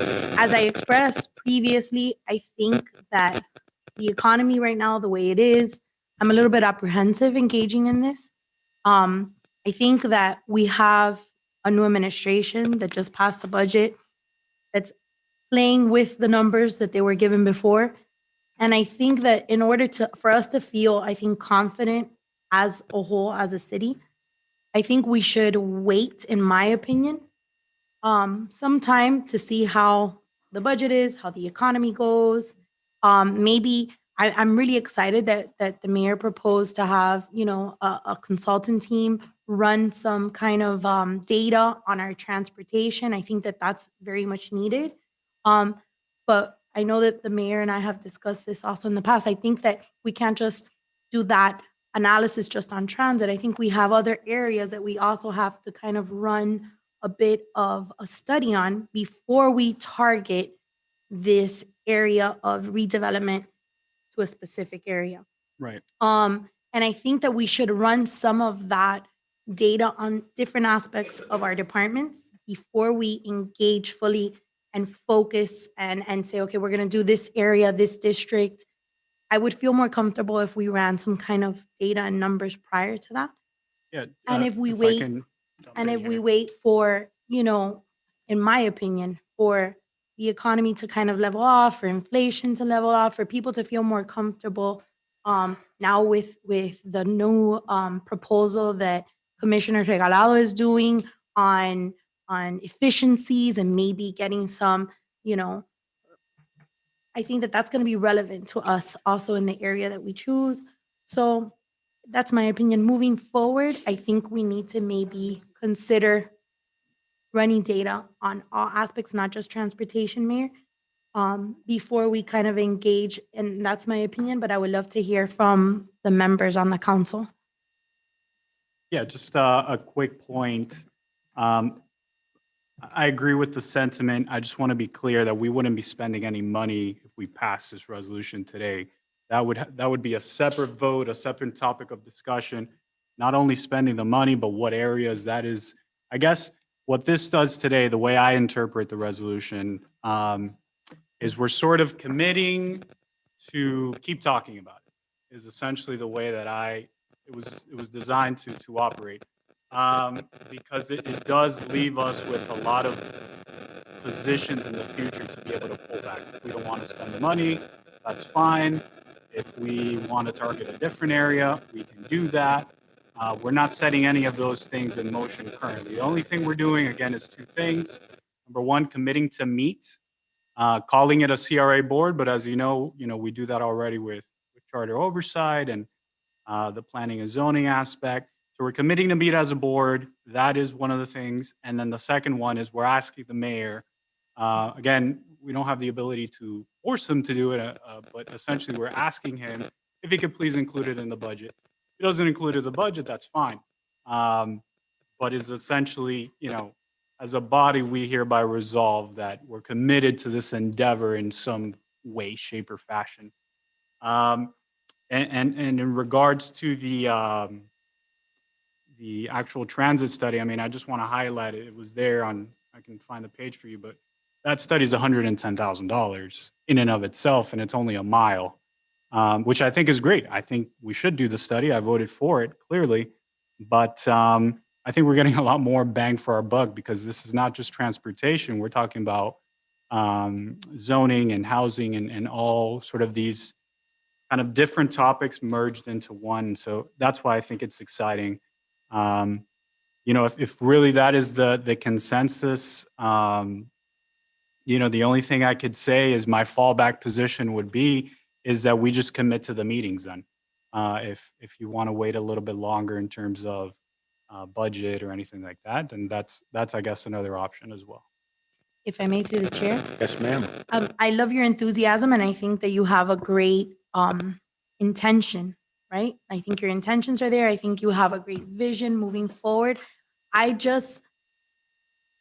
can't commit to wanting, I can't commit to budgeting for this. First of all, I don't know how much this is going to cost us. And the previous one that we did was extensive, and it was a pretty penny. And I don't want us to have to invest in an area that we haven't fully kind of studied the city as a whole in general. Yeah, I would just say so- like how would we study it otherwise, I guess is the question. We would ask the mayor to see if he could engage in different departments and really, hire a team. I leave it in your hands, Mayor. Yeah, so I think many of you have heard me say that we need to begin a process of planning what our city is going to look like for the next 20, 25 years. And when I say that, that process needs to include transportation, infrastructure. Where are we going to meet the housing challenges in our community 20 years from now? And I think that foundation needs to be set. There's a couple of things in motion right now that I think you need to consider before working on something like what we're talking about now.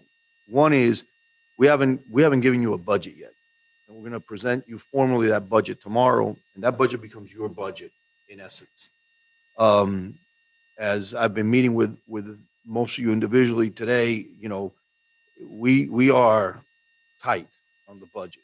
Okay, so we're going to present you the budget because we do have challenges, and we'll speak much more about that tomorrow. The last time that I believe record indicates that we've had a long-term plan, master plan, so to speak, was back in 2000, 2001. So much has changed in our city since that master plan was put in place. The city has grown. There are other components involved as far as the development of what's been going on in our city. And I think we would be very well served, if we perhaps take that into account first, before then we make decisions if we want to compromise, a quarter or a third of our city, um, because we need to make sure whatever we do, if the board wish to do something on our CRA in the future, it has to be able to work hand in hand with a long-term vision. Now, the long-term vision, quite honestly, in the way I envision it, is that it would not only involve members of the city council, obviously it would involve staff, but I certainly want it to include the business leaders in our community. We need to have a serious conversation and start thinking in terms of what does the second largest city in Miami-Dade County look like in the future. So I have said in the past, there are different ways of crafting a CRA. I want to say right off the bat that all of you were elected to serve the residents of the city of Hialeah. You all have an obligation. Doesn't matter where you live. You live in the east side, the west side, the annex. You have an obligation to the entire city. And the creation of a CRA, I think to a certain degrees, I will tell you right off the bat, it limits the mayor's role. Actually, it eliminates the mayor's role. Well, guys, if you want to change the charter, you could go ahead and do that. But as it stands today, the mayor's in charge of the day-to-day operation of the city. So that's something that we need to talk seriously about when we talk about creating a CRA.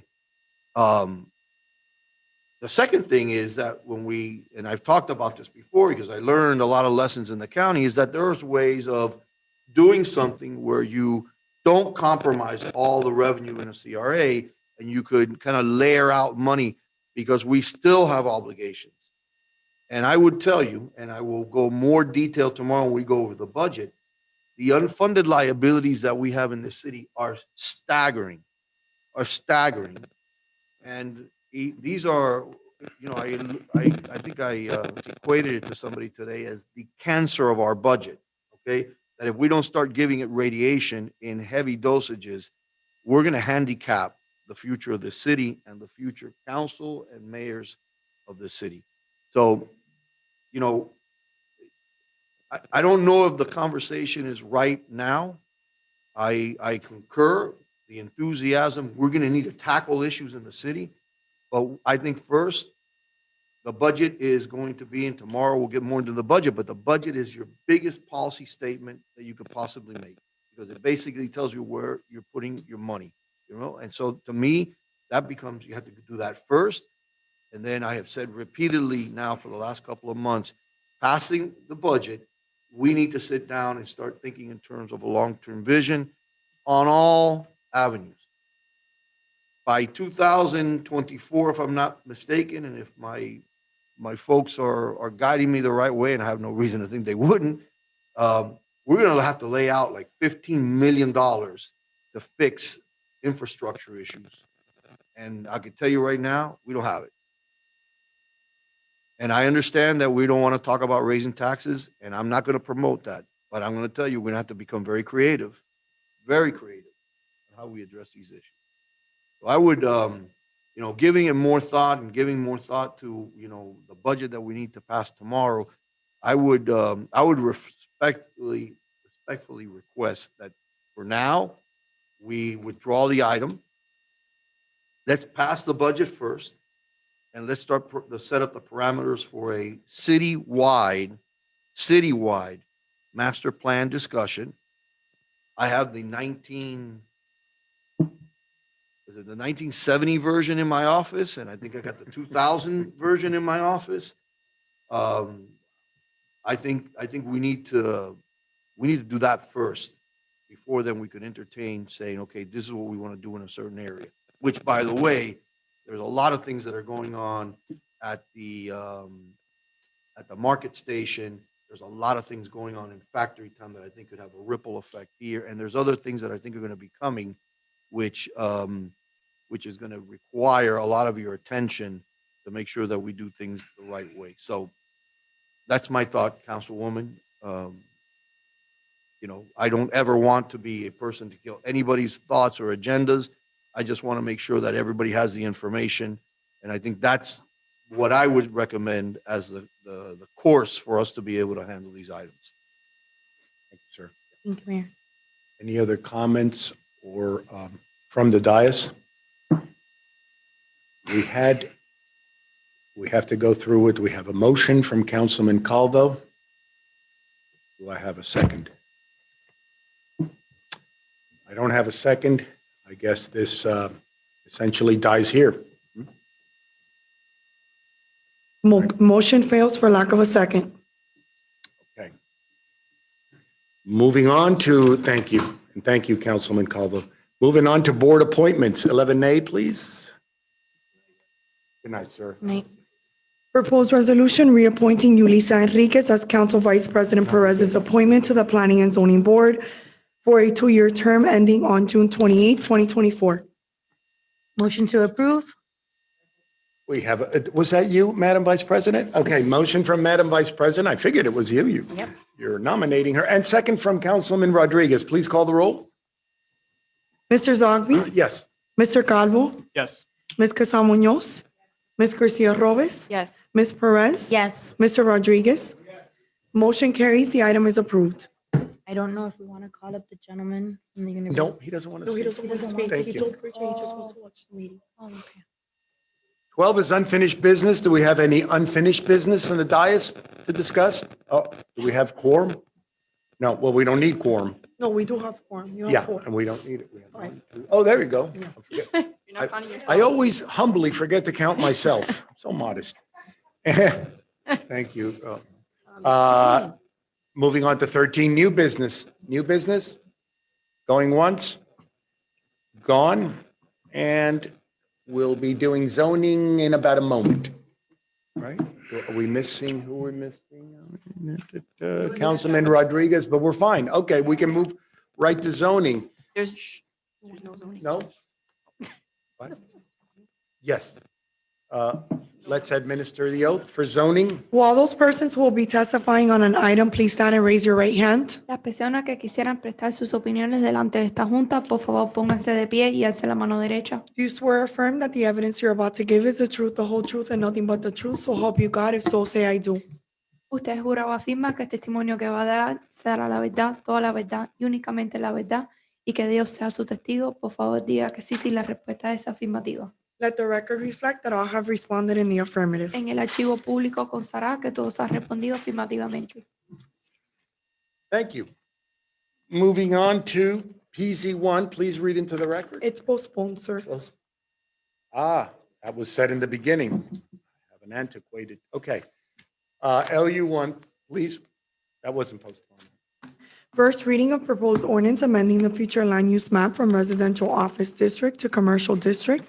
Property located at 355 West 49th Street, Hialeah, zoned RO, residential office, repealing all ordinances or parts of ordinances in conflict herewith, providing penalties for violation hereof, providing for a severability clause, and providing for an effective date.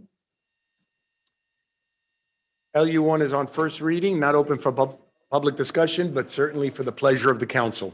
LU1.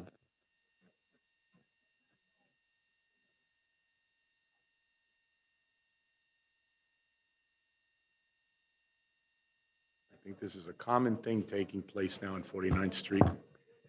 Anyone? Motion from Councilman, I'm sorry, I apologize, Councilwoman Casals Munoz. Do we have a second?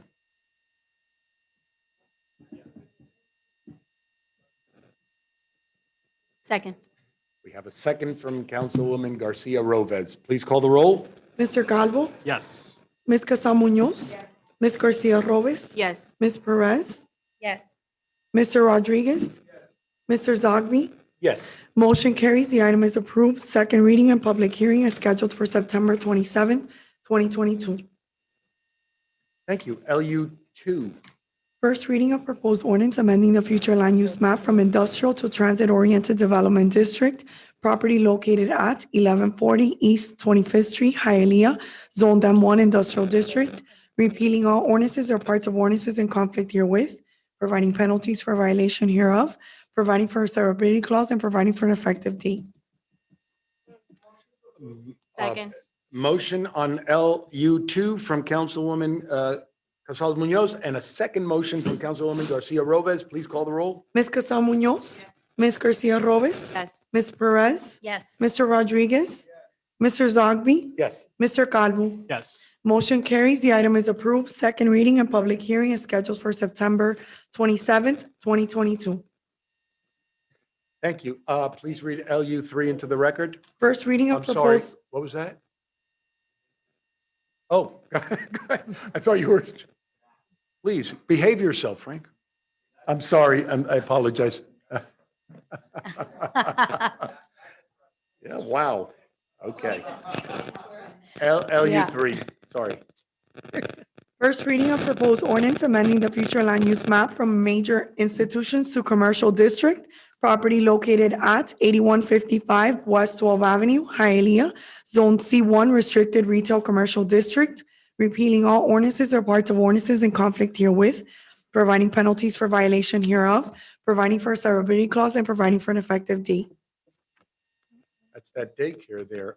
LU, you want me to leave it at the council, or do you want to present something?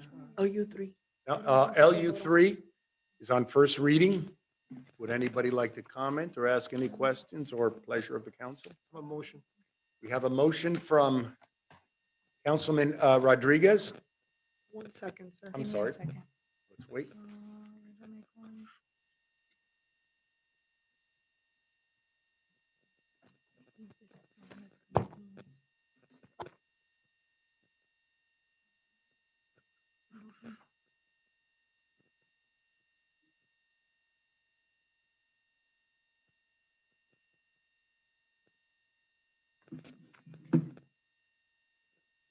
Mr. Arias, we don't know what we're going to have there yet. We're just changing it to commercial, right? Too early to know what we're going to have there. Changing it to commercial, you have the NBD on the heels of this, which will have a lot more. We can vote on this. Yes, sir. Yeah.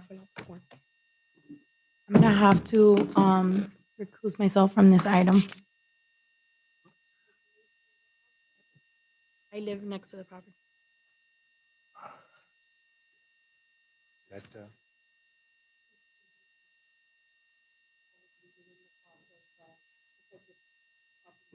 Very good. So duly noted, Madam Vice President. Thank you. I have a motion from Councilman Rodriguez on this item. Second from Councilwoman Casals Munoz. Call the roll, please. Ms. Garcia Rovez? Yes. Mr. Rodriguez? Yes. Mr. Zogby? Yes. Mr. Calvo? Yes. Ms. Casal Munoz? Motion carries. The item is approved. Second reading and public hearing is scheduled for September 27th, 2022. Thank you. LU4, please. First reading of proposed ordinance amending the future land use map from industrial to commercial district, property located at 7445 West 4th Avenue, Hialeah, zoned M1 Industrial District, repealing all ordinances or parts of ordinances in conflict herewith, providing penalties for violation hereof, providing for a severability clause, and providing for an effective date. Thank you. LU4 is on first reading. Pleasure of the council. Motion to approve. Should I call Monica back? Okay, yeah. For the record, we have a motion from Councilwoman Casals Munoz. Well, wait for the clerk. I think Councilman Rodriguez seconded on his way to the. On his way to the men's room, we have a I did. second. I wasn't, he did second, just he was Oh, on his boy. way. Did you really? Did you really? Okay, let the clerk come back and we'll record it. I screamed it. I thought I heard it.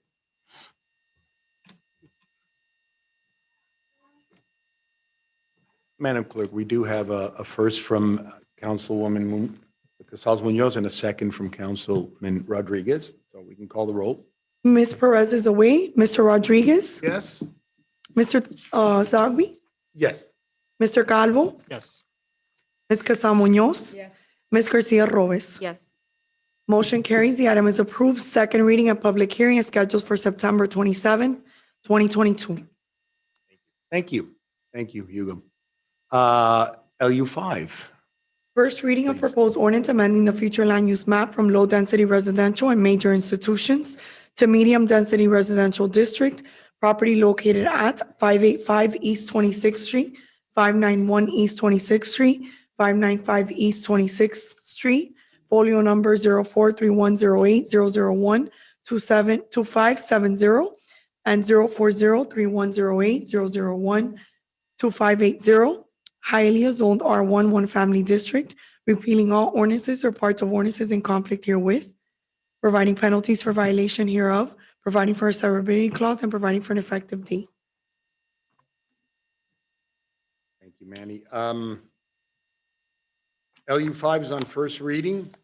Would anybody have any questions for the lobbyist, Manny Reyes? Or we can, pleasure of the council on LU5. Motion to approve. Motion from Councilwoman Casals Munoz. LU5, we have one motion.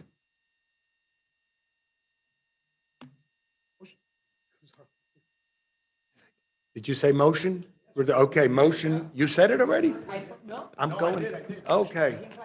Are you mumbling? Are you mumbling? Okay, we have a second from Councilman Rodriguez. I'm multitasking here. You're okay? Yeah, I'm good. All right. You guys are, I got coffee, you guys know. Oh, wow. So we can call the roll. Thank you. Mr. Rodriguez? Yes. Mr. Zogby? Yes. Mr. Calvo? Yes. Ms. Casal Munoz? Yes. Ms. Garcia Robes? Yes. Oh, you fine. Ms. Perez? Oh, you fine.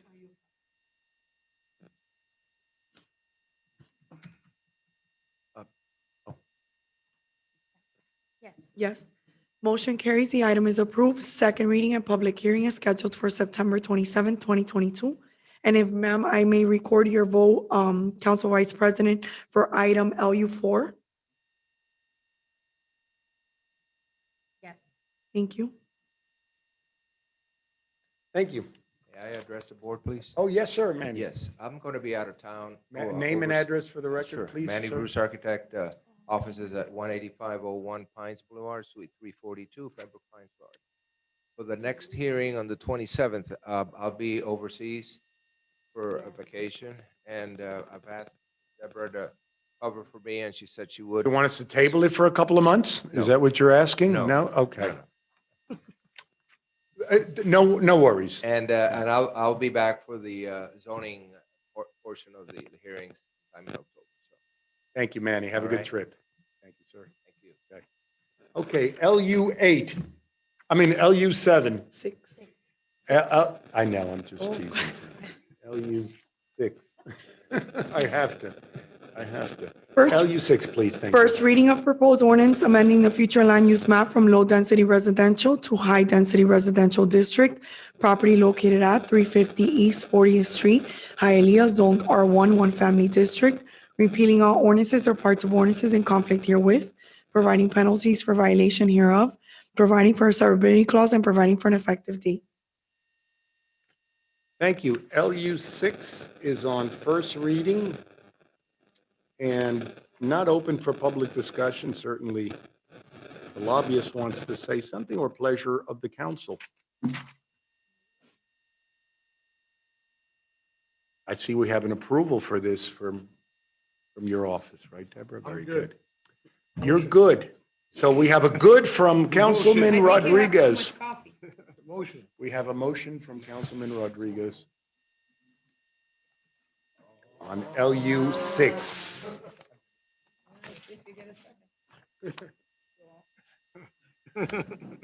Any other? Second. Second from Councilwoman Casals Munoz. Please call the roll. Mr. Zogby? Yes. Mr. Calvo? Yes. Ms. Casal Munoz? Yes. Ms. Garcia Robes? Yes. Ms. Perez? Mr. Rodriguez? Yes. Motion carries. The item is approved. Second reading and public hearing is scheduled for September 27th, 2022.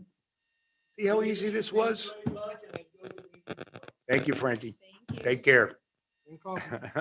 LU7, First reading of proposed ordinance amending the future land use map from low-density residential to medium-density residential district. Property located at 10 West 53rd Terrace, Hialeah, zoned A agricultural district, repealing all ordinances or parts of ordinances in conflict herewith, providing penalties for violation hereof, providing for a severability clause, and providing for an effective LU7. date. Okay, LU7 is on first reading. Pleasure of the council.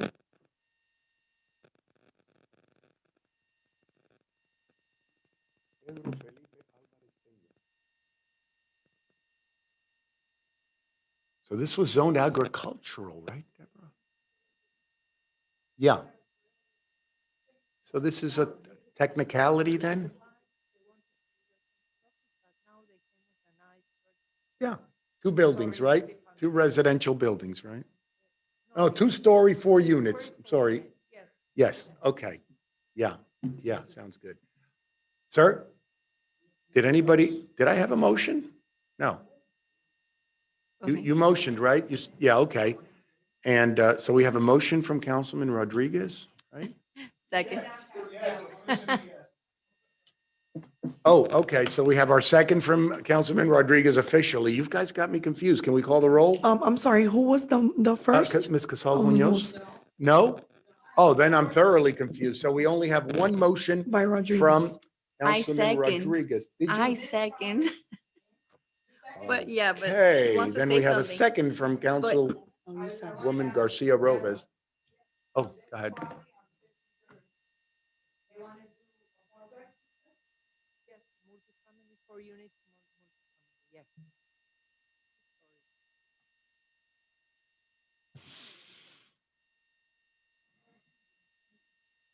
It's across the street from Commerce.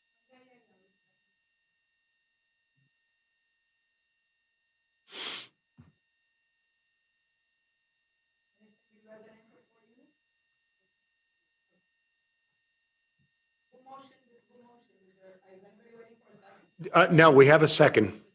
We're calling the roll now. Mr. Matt, Zogby? Yes. Mr. Calvo? Ms. Casal Munoz? Ms. Garcia Rovez? Yes. Ms. Perez? Mr. Rodriguez?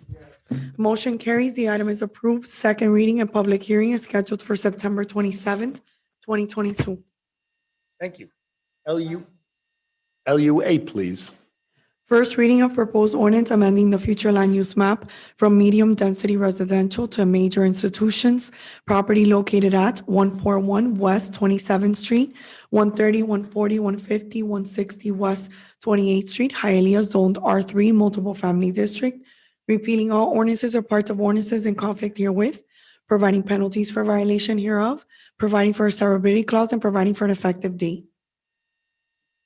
LU8 is on first reading. Motion to approve. And we have a motion that's already there. That's a great place. We really need that. That's Hialeah convalescent, right, Javi? Okay, we have a motion from Councilwoman Casals Munoz. We have a second from Councilman Rodriguez. Please call the roll. Mr. Calvo? Ms. Casal Munoz? Ms. Garcia Rovez? Yes. Ms. Perez? Mr. Rodriguez? Yes. Mr. Zogby? Yes. Motion carries. The item is approved. Second reading and public hearing is scheduled for September 27th, 2022. Have a good night, sir. Good night. Good night. LU9. First reading of proposed ordinance amending the future land use map from residential office to commercial district. Property located at 291 West 49th Street, Hialeah, zoned RO, residential office district, repealing all ordinances or parts of ordinances in conflict herewith, providing penalties for violation hereof, providing for a severability clause, and providing for an effective date. Thank you. LU9 is on first reading. We don't have the representative here. They're online. Dr. Guala, he's going to do a fantastic cardiology center there. Okay. Motion to approve. Motion to approve from Councilwoman, I apologize again, Casals Munoz, and second from Councilwoman Garcia Rovez. Please call the roll. Yes. Hello, everybody. Hello, doctor. Ms. Garcia Rovez? Yes. Ms. Perez? Mr. Rodriguez? Yes. Mr. Zogby? Yes. Mr. Calvo? Motion carries. The item is approved. Second reading and public hearing is scheduled for September 27, 2022. See you September 27th, Doctor. Thank you so much, everybody. Thank you. Have a great night, sir. Thank you, you too. Thank you. Good night. Thank you. Do I have a motion to adjourn? Motion. Unanimous. Motion to adjourn the meeting, the council meeting of September 13th. Have a good night, everyone.